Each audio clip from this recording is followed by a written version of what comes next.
Olá, tudo bem? Graça e paz. Meu nome é Diego e eu estou muito feliz de estar aqui. Antes de tudo, gostaria de me apresentar, como eu já disse. Meu nome é Diego, algumas pessoas já me conhecem e outras não. É um prazer, uma honra, estar aqui com vocês através desse vídeo, mesmo tão distante. Gostaria de fazer das palavras do apóstolo Paulo as minhas, Mesmo estando ausente em carne, estou presente em espírito. Então, Deus que abençoe esse culto, esse congresso, esse encontro sobre missões, que é um dos temas mais importantes, na minha opinião, dentro do convívio da igreja, Pois bem, eu trabalho com missões e evangelismo desde os meus 18, 19 anos de idade.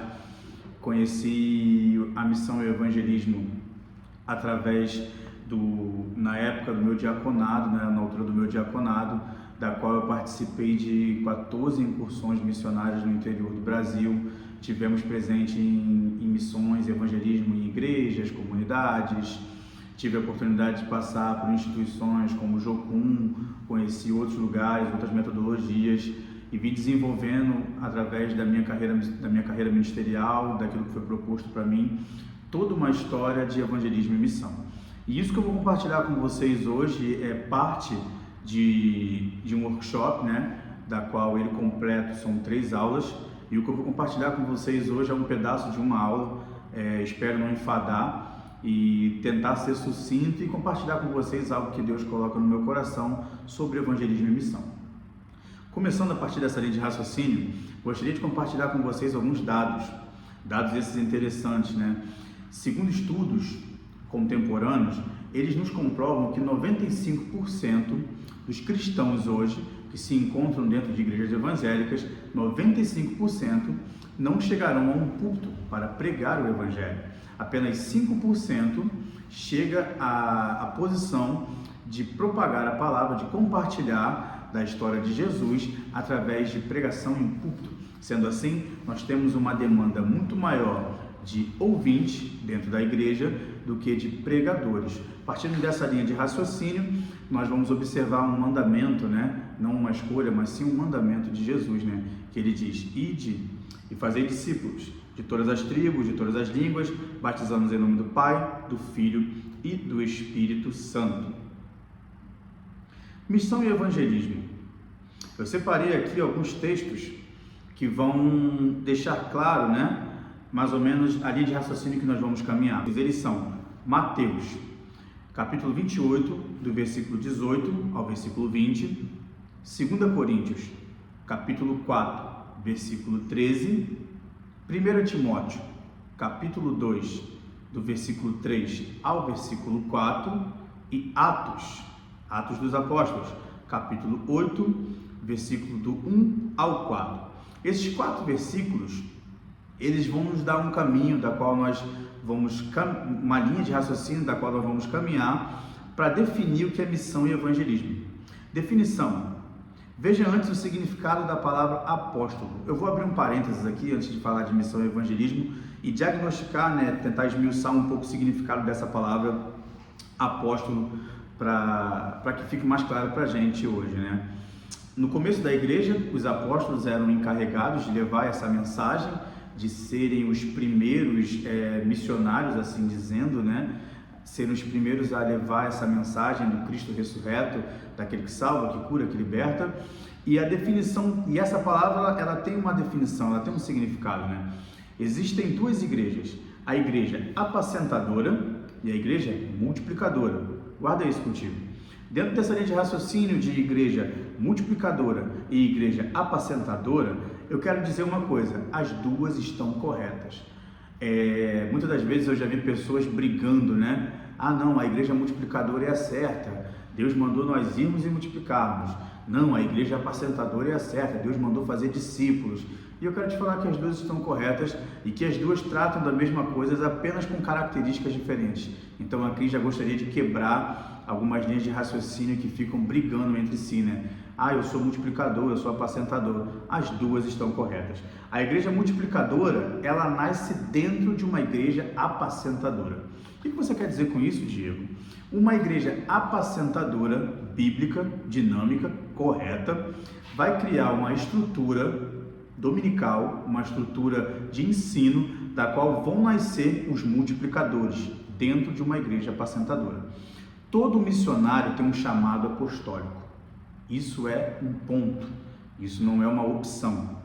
A palavra apóstolo significa aquele que é enviado. Ele é um mensageiro ou um embaixador. Essa palavra apóstolo, ela vem do latim, ela significa apóstolos, com U no final, apóstolos, que do grego se vem para apóstolos, com O, mensageiro, pessoa enviada à frente, ou seja, ele chega primeiro, ele é um embaixador, apóstoloem, apóstoloem, enviar, mandar adiante. Este é o significado da palavra apóstolo. Então, desde já eu gostaria de falar que se você se sente convidado, desafiado, algo no teu coração arde enquanto você escuta essas palavras, você sente que é um multiplicador, então eu quero te falar que você tem um chamado apostólico, Não quero aqui atacar ninguém, não é essa a intenção, mas diga-se de passagem, quantos apóstolos da nossa atualidade, quantos contemporâneos, assim dizendo, denominados apóstolos, e você vê a pessoa ali, parada, aquele homem ali já fincado à raiz. Isso não é um chamado apostólico bíblico. O apóstolo é aquele que vai adiante. O apóstolo hoje nós chamaríamos de missionário, assim dizendo. Então, se você tem uma chama missionária no teu coração, você tem um chamado apostólico. Evangelismo, vamos falar de evangelismo agora. Evangelismo é o ato de falar de Jesus. Você não deve perder esse momento. A característica do evangelismo é justamente essa. O ato de falar de Jesus denomina-se evangelismo. E o evangelista ele não perde o momento. O evangelista ele é oportuno, ele é estratégico, ele é inteligente e ele nunca deixa passar. O evangelismo é apresentar a Cristo no poder do Espírito Santo. O evangelismo é isso. Guarde essa frase. Evangelismo, apresentar a Cristo no poder do Espírito Santo. Eu vou pular aqui algumas folhas para a fim de ficar mais dinâmico. E agora eu vou fazer uma pergunta para vocês, Desculpa, é tudo meio que improvisado, Eu me preparei, lógico, mas agora eu gostaria de falar de por onde começar, Está bem dinâmico, está bem corrido. Eu estou tentando ser bem sucinto a fim de compartilhar algumas informações com vocês, depois de nós diagnosticarmos o que é missão, o que é evangelismo, diagnosticar o que é um chamado apostólico. Eu gostaria de compartilhar com vocês o por onde começar, Diego, eu me sinto no chamado apostólico, eu sinto que eu tenho que ir, Diego, eu sinto que eu sou um apacentador, eu sinto que eu sou um evangelista. Por onde eu começo? Por onde eu começo a falar de Jesus? E a resposta é simples e clara. O lugar que se deve começar chama-se Jerusalém. Aqui é onde se deve começar.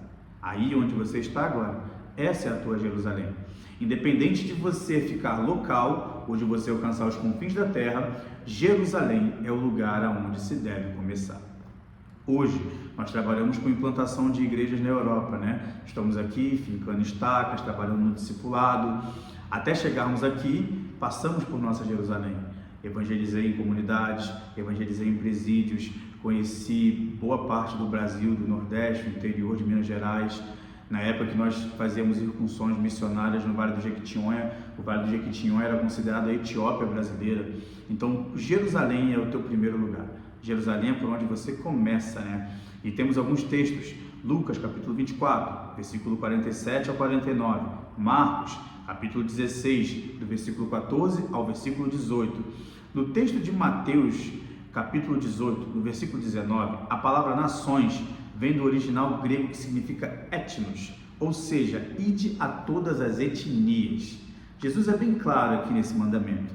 Vocês começam com Jerusalém, vocês fincam as suas estacas aqui em Jerusalém, fazem-se conhecidas na sua Jerusalém, mas o chamado é para todas as etnias. Você tem que ir a todos os povos, de todas as nações, de todos os cantos da terra e falar, representar Jesus do poder do Espírito Santo. Amém? Vamos observar aqui, para finalizar, o exemplo de Paulo, Como eu falei, eu não quero me estender. Vamos observar o exemplo de Paulo, uma passagem muito conhecida, O famoso discurso de Paulo em Atenas, O discurso de Paulo em Atenas ele deu por volta do ano 50 ou 52 depois de Cristo. Paulo encontrou na cidade imagens de todas as divindades, inclusive um curioso nicho reservado ao Deus desconhecido, né? Agnósticos tel, em grego, estava escrito desse jeito, Agnósticos tel, Deus desconhecido. Atenas era a capital da cultura do planeta, e Paulo chega naquele ambiente e vê esse lugar reservado, né, esse nicho para o Agnósticos tel. Segundo Petrônio, um escritor romano que viveu no ano 27 a 66 depois de Cristo, em Atenas era mais fácil você encontrar um deus, uma divindade, do que um ser humano. Olha que curioso, né? Tamanho era o grau de idolatria daquele lugar. E repara que fica uma lição para nossas vidas. O que Paulo fez no aerógrafo de Atenas foi um hábil, perfeito discurso que todos os pregadores deveriam ter como exemplo. Embora estivesse em um ambiente totalmente pagão, ele não começou atacando ou desaprovando as crenças atenienses. Pelo contrário, ele teve prudência, estratégia, usou daquilo para ajudar, né? Usou aquilo como isca, de uma forma criativa, sem ofender os atenienses. Paulo falou: ei, preste atenção, eu conheço esse Deus. E aqui eu gostaria de finalizar esse raciocínio dizendo para você que, se você se sente convidado e desafiado a levar a mensagem do Evangelho, parabéns, bem-vindo a esse mundo missionário. Precisamos de você, porque, como diz a palavra, grande é a seara, mas poucos são os ceifeiros.